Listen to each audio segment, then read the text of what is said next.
ठीक बा, तानी हम रेडी होके। हाँ जल्दी आई।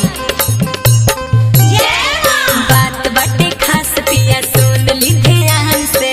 अच्छा ध्यान से जी सुन ली ध्यान से। पहले तैयारी बनी आज हम बिहान से। आज हम बिहान से जी आज हम बिहान से। अरे बात बाटे खास पिया सुन ली ध्यान से। पहले तैयारी बनी आज हम बिहान से। गंगा जल लेके स्नान कोली राजा जी। गंगा जल लेके स्नान कोली राजा जी। माई गढ़ देवी जी के धाम चली राजा जी। माई गढ़ देवी जी के धाम चली राजा जी। अच्छा तनी हमरो बतिया सुन। बोली। पानी मजबूर रानी बुझ तनी बात के। कैसे मजबूर बनी जी? झूठ है बोल रहा। असो तू संभाल नया पंजोजा बात के। अरे अरे ई कोनो बात भइल? हर साल दसई कहनी। पानी मजबूर रानी बुझ तनी बात के। असो तू संभाल नया पंजोजा बात के।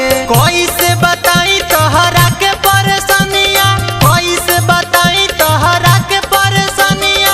काहे जिद कर तारू नया बाड़ू कनिया। माई गढ़ देवी जी के धाम चली राजा जी।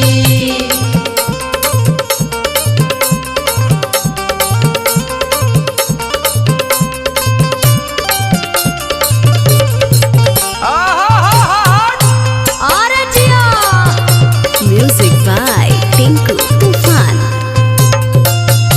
देखी हम ढेर बहाना नहीं जानत। हमरा जाए के बाद तो जाए के बा। हम कुछ नहीं जानत। ली है पर्चा आ जाके बाजार से सामान सब ले आ दी। काहे अपना धनिया के माने नी ना बतिया। माने नीना बतिया जी माने नीना बतिया। जान तारू जान महंगाई ले तारानी हो। हाँ। एकरा सुनाई जाके अपनी कहानी हो। आयो दादा, कहानी का सुनाए बाजी। देखी हमार बात सुनी। काहे अपना धनिया के माने नी ना बतिया। जान तारू जान महंगाई ले तारानी हो। एकरा सुनाई जाके अपनी कहानी हो।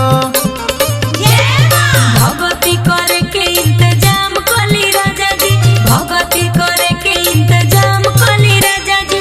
माई गढ़ देवी जी के धाम चली राजा जी। माई गढ़ देवी जी के धाम चली राजा जी।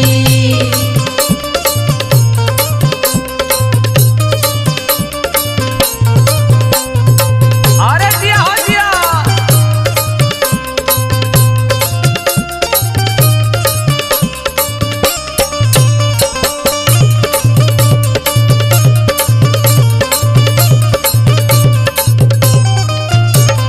गढ़वा जिला में मशहूर माई के धाम बा। एही से राजा जी मन परेशान बा। मन परेशान बाजी मन परेशान बा। जिद जब करेलू तो करब कुछ उपाय हो। बाटे इहे नित्य नागेंद्र जी के राय हो। अच्छा जी। गढ़वा जिला में मशहूर माई के धाम बा। एही से राजा जी मन परेशान बा। जिद जब करेलू तो करब कुछ उपाय हो। बाटे इहे नित्य नागेंद्र जी के राय हो।